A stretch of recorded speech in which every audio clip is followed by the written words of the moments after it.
Mga kabombo, mga ka-Star Nation, bago ho tayo umusad sa iba pang malalaking balita natin, ay makakausap naman natin ang isa sa ating mga Bombo International News Correspondent mula ho dyan sa bahagi ng Estados Unidos. Babati natin sa Bombo Radio Philippines for nationwide and worldwide. Si Bombo Dennis Hamito po ito. Together with me, si Bombo Everly Rico. Magandang oras po dyan sa inyo sa Estados Unidos. Binibining Marisa Pascual, ang isa sa mga outstanding Asian Women of the Year dyan sa Estados Unidos. At isa hong prestihiyosong award ang kanyang nakamit at Global Humanitarian Ambassador din sa Platinum Global Awards. Magandang araw po ang aming pagbati mula dito sa Pilipinas. Ito ho, recently sinagawa yung itinuturing na biggest single day protest para sa kasaysayan ho ng Estados Unidos, yung No Kings protest.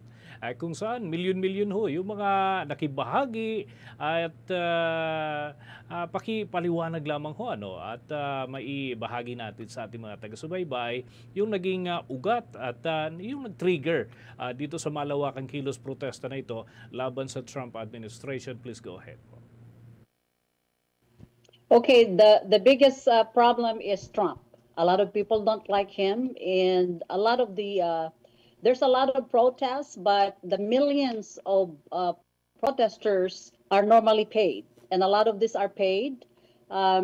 Nagkaroon ito ng they started this a year ago because of the anti-Trump movement. So there's a lot of they said that the attendees is about between 5 to 6.5 million people. Some reports are showing about 7 million.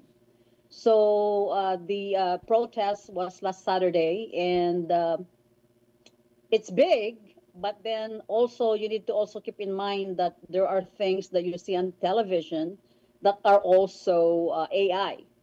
So, but nevertheless, in Oregon, there were thousands of protesters that participated in this. There's about 2,700 events in the entire United States, and some reports are showing around the world as well. I see. So, this took place on the the liberal states like Oregon, California, Washington. There are also demonstrations, of course, in Texas, in Massachusetts, New York. So a lot of these big demonstrators are on the liberal states. So ang focus nito is because they're claiming that Trump is playing to be a king. Na hindi lang nila claim that he has been playing as a king, but he is playing as a dictator.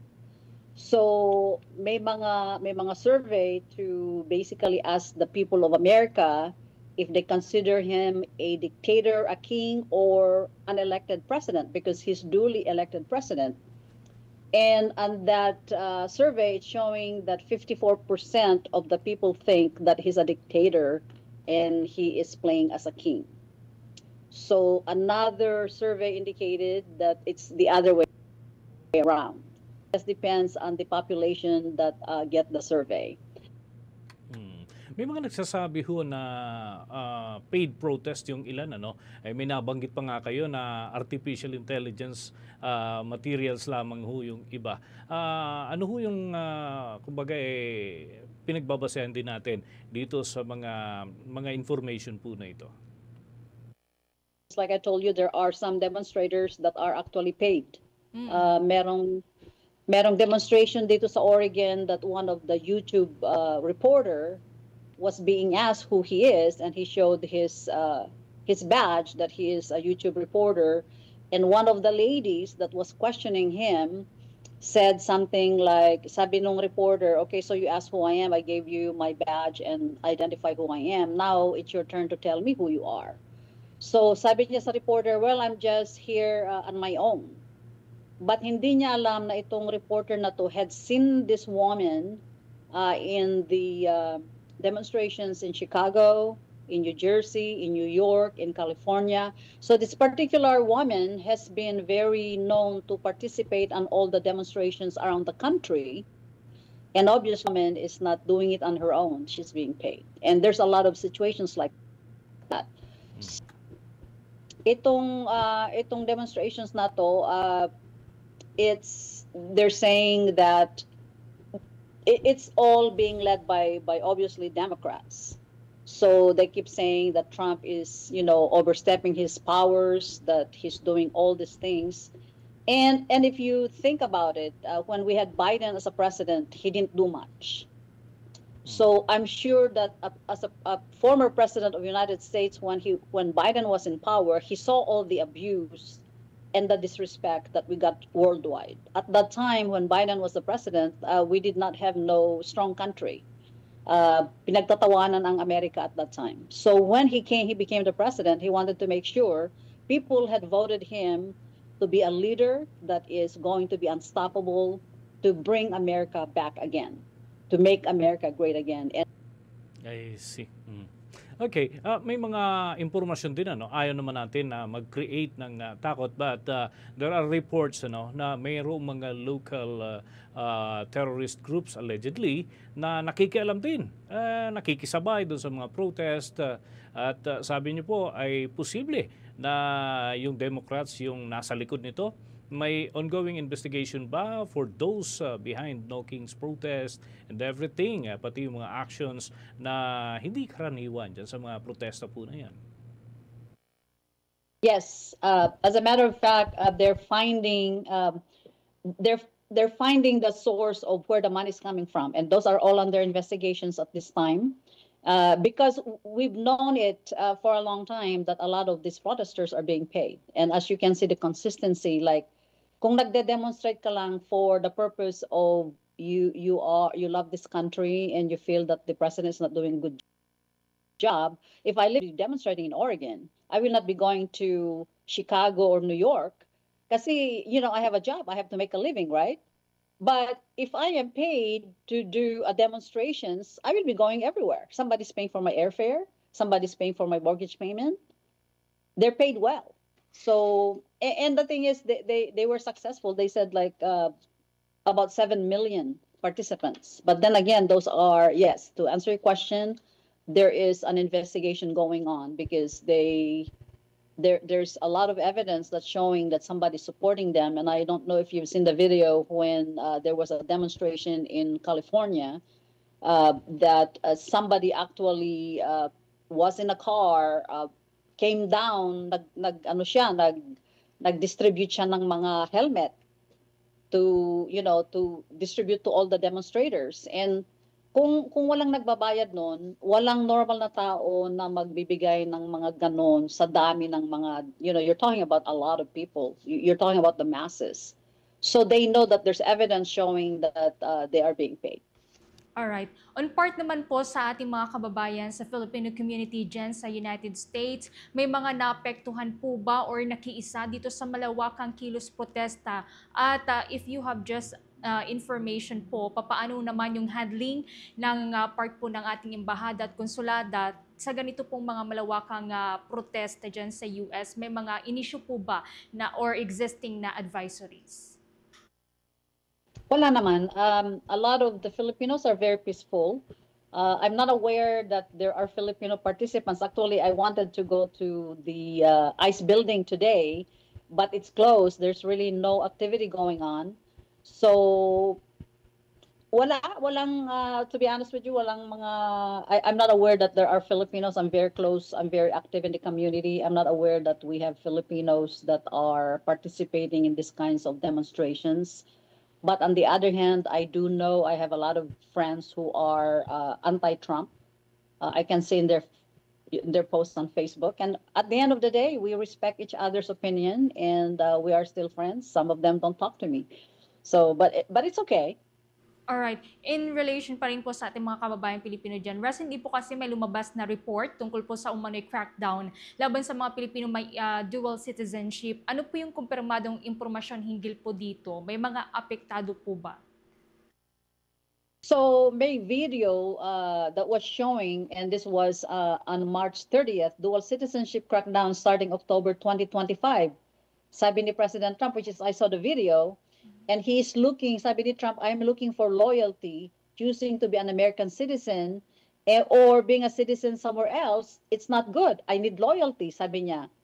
And the crackdown begins October 2025, and it's not just on paperwork. But then, according to Reuters and other fact check reports, this is a fake video circulating, and it was viewed over 7 million. So this is not real. All right. Kasi even President Trump, Melania has dual citizenship. Barron Trump has dual citizenship. So no, this is fake. Okay. And that's and the clear. thing is right now there's so much confusion and all the news coming out. There's so many news entities, and then you got all these AI fake videos. I think there should be some kind of a fine if they find out where these videos are coming from. They can track down where the URL is being sent. So Alright, malinaw po fake news lamang yan, walang katotohanan. At least hindi po natatakot yung mga kababayan po natin dyan.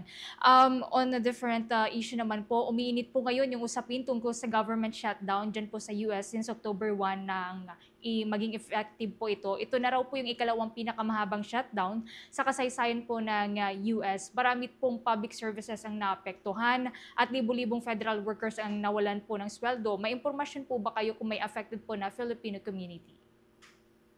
I'm not aware na dito mismo sa Oregon, I'm not aware that there are federal employees that work here. I have a cousin that works for the IRS.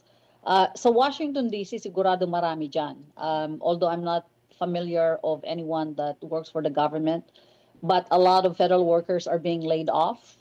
And yung vote kanina is to, sabi ni Michael Johnson, which is the Speaker of the House, said that they wanted to pay the employees. So they got 3 yeses from the Democrats, but the rest said no. So there are a lot of negatives during a shutdown like this. Maraming mga essential work are disrupted, but the sad part is a lot of people are losing their jobs. Some people are not paid. It depende kung anong department. But again, President Trump, I strongly think that the military must be paid because it puts the country at risk kung hindi sila mabayaran, no? But at the same time, it is very sad kasi, Thanksgiving is coming in November, Christmas holidays is coming, and we have all these federal employees that are not paid. There are some limited resources also with the air traffic controllers. So it can domino effect. Ang daming negative reasons na itong the country has a credit rating. So kung ang country cannot pay their debt because there's no funding, kasi walang mag-approve ng funding, now the credit that the US have can be affected. We have credit A rating, so it can go down to a lower rating. So then what that means, kung ang America later will borrow money, we will be paying higher interest. But at the end of the day, it doesn't matter. We have citizens in this country that will be disrupted in their lives. Workers and people also that receive services. But the essential services are open and still functioning as regular. I see. Okay. With that, thank you so much, Ms. Marisa, dito sa mga impormasyon na ibahagi po ninyo sa ating mga taga-subaybay sa pagkakataong ito dito sa Bombo Network News. Mga kabombo, mga ka-Star Nation, ay okay?